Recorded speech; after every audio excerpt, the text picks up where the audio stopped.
how are you all? Welcome back to a lovely story session again. Today I'm reading this really interesting book, a story that happens in a forest. And this is also a story that has a very good message about conservation and how we should care for our environment. Okay, I hope you've all been liking my previous books. Do enjoy them and give me a like if you like my books, and if you do enjoy my readings, please hit subscribe. So shall we jump into our book today? The Great Paper Caper by Oliver Jeffers. Okay, Oliver Jeffers is one of my favorite authors here. Isn't that lovely to see how see the forest and see the animals there? Can you see all of them? And there's a guy here, isn't it? Shall we begin? There was a time in the forest. That's it, I like this book because there are a lot of pictures. There's a lot of emphasis on pictures, and there's just maybe one or two sentences on a page. Okay, and here Jeffers shows us a forest, and I love this representation of a forest. There are so many trees here. Can you see all of them behind and some in the front? And under each tree, there are burrows, or it's a home to some animal. There's a lovely door here on each of these trees, a ladder that leads to their homes, and each of these homes show what they are doing. Very cute, isn't it? Someone's doing their laundry, someone's just, maybe dancing or having fun, knitting something here on the couch, working on a computer, and taking a bath. Now let's see what happens in this forest. When everything was not as it should have been. So the story happens at a time in the forest when something was not right. Okay, everyone's going on with their lives, but something is not right here. And what is that? Someone's here, isn't it? Someone's here with an axe. Can you see an axe? And what is an axe used for? It is used to cut down something heavy like trees and logs of wood. But can you see here? There's a home here, but a branch of the tree has been cut off. There's a branch gone here and a branch gone here, and there is this bear here who's taking off logs of wood from those branches. So it shows us that we should not be cutting trees from the forest. We should not be harming them.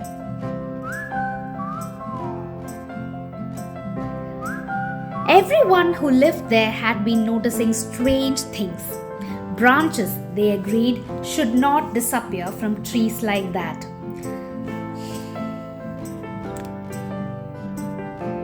So, like I told you, we should not be messing up with the trees in the forest. And all the animals, they started to come and look, and they started seeing that branches were missing from the trees. This is something very strange that was happening in the forest. Nobody knew what was going on, but they all agreed that it should not be disappearing like that. And while they are all focusing here, there's someone here, isn't it? And what is he walking away with? It looks like a huge stack of paper. And you all know that the papers that we use in our notebooks, in our books, they are all made from trees. Yes, we do cut down trees to make paper, and that is why I said this book brings across a good message. Someone, they agreed again, must be stealing them, and they each in turn blamed the other. So can you see here, there's a lot of thing going on here. Everyone's upset that the tree branches are being cut. They have no idea who's doing it, and what they do is they start blaming each other. Okay, they're telling the beaver that you cut down trees like this. They're telling that the pig has stolen it. They're saying that the owl is making a nest here, or the deer is running away. A lot of things. So basically they are not figuring out what exactly happened here. Instead, they are just blaming each other. And while they are blaming each other, what's going on? The trees are still being cut off. But they all had a solid alibi, which meant it couldn't possibly be them. So you know what's an alibi? A alibi is like an excuse, or like let's say the police or somebody accuses you of a crime or of doing something wrong, but you have a proof that you were not there at the scene of the crime at that time, and then you were at your home or you were doing something else at that same time. So that is known as an alibi. So all of these animals, they all have an alibi. None of them cut that wood, and they all tell each other, so I was swimming at that time, I was reading a book at that time. So everyone has a reason of their own. So the tree thief must be someone else. Okay, let's look what they do about that. And in the middle of the night, there the tree thief is back, and he is sawing down the branch again while the others are still arguing. It was all very mysterious indeed.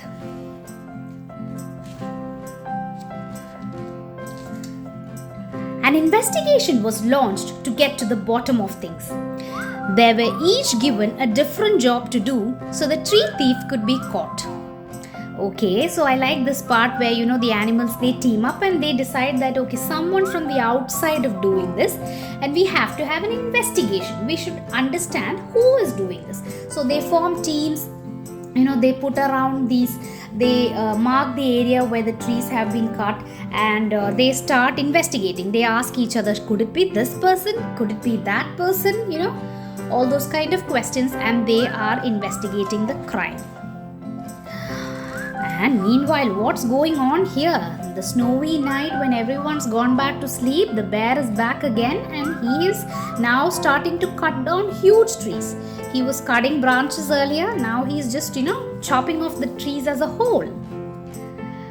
But can you see here, there's a poster here. This is very interesting. You know what? That's the good thing about these books. You should take care of all the details on the pages. Even if, there is no words on the books, there are no words on the pages, or if it's just one sentence, there will be a lot of information that is shared with you in the pictures. So you should be very careful to look at what's going on in the pictures.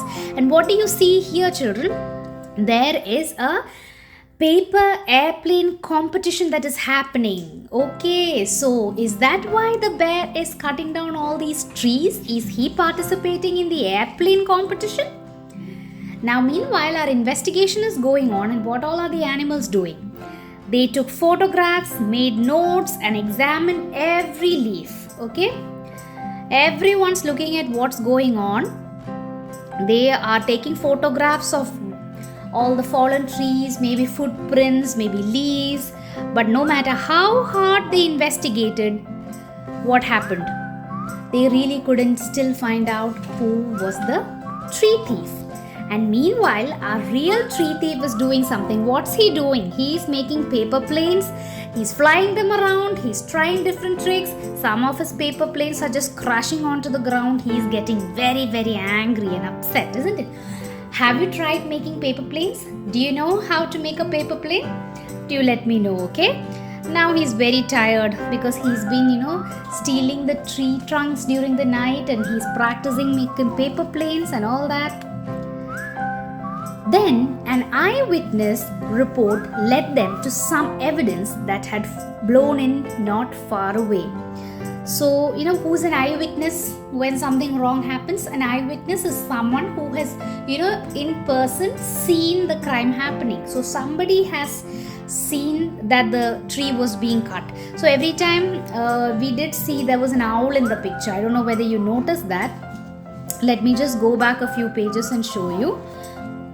Let us see. I'm not sure whether that is the eyewitness, but can you see here, every time the bear cuts, there is an owl here. Okay.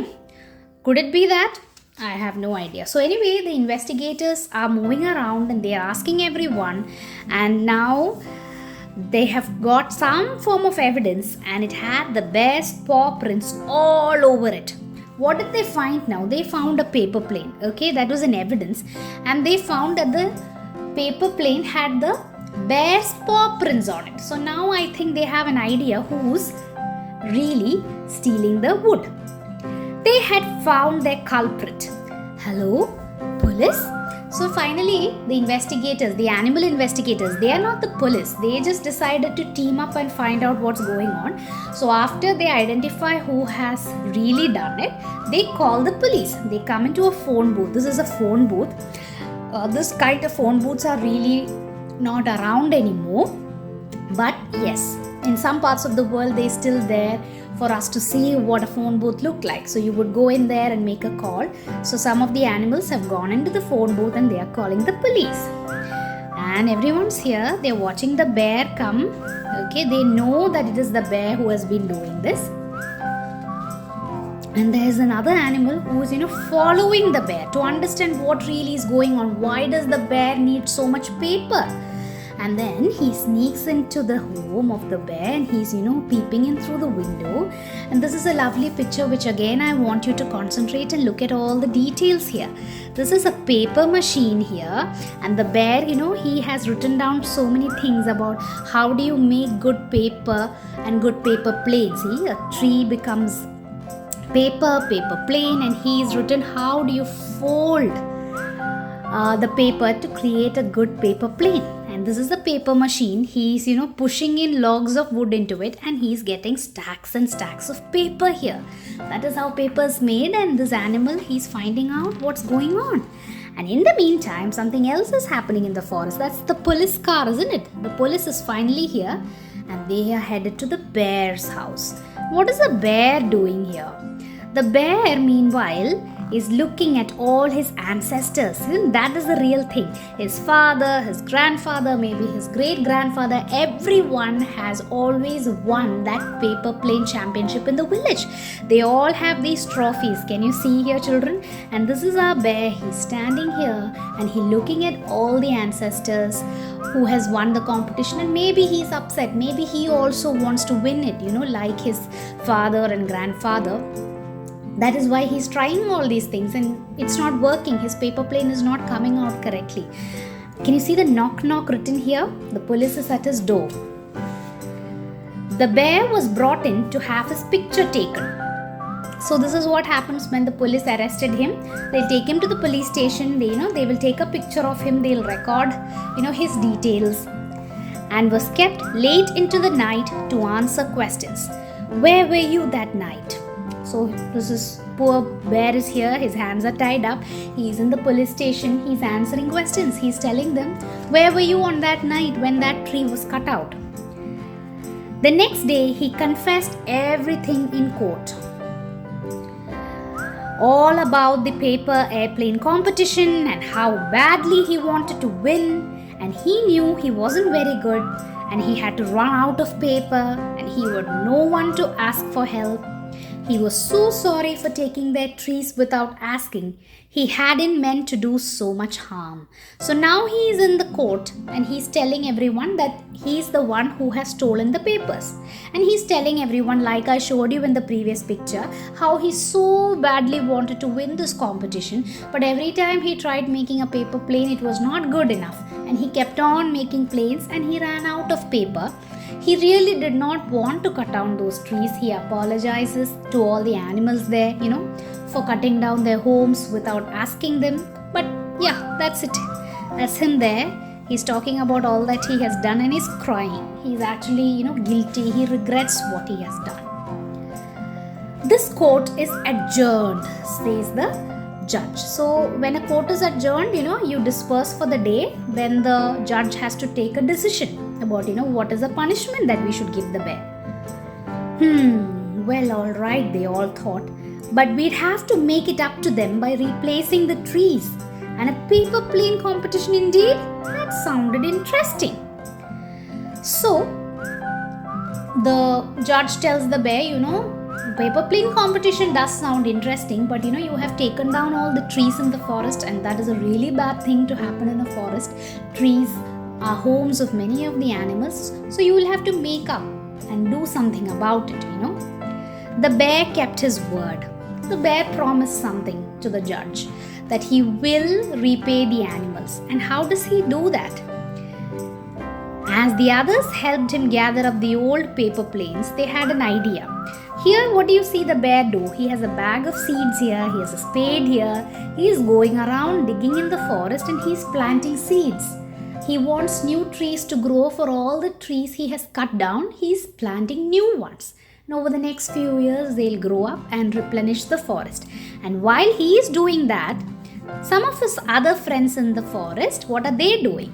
They're picking up all the paper planes he had thrown around, all the old ones that did not work. They are gathering them from the forest. They put them all together and made a new one. Oh wow, that's great, isn't it? See, the other animals in the forest, they were very upset with the bear. Why? Because he was cutting down their homes. But when he actually realized his mistake and when he started to correct his mistake, they all gathered up to do something sweet for him. They gathered all the old planes he has made and put it all together to make a huge paper plane. Can you see that?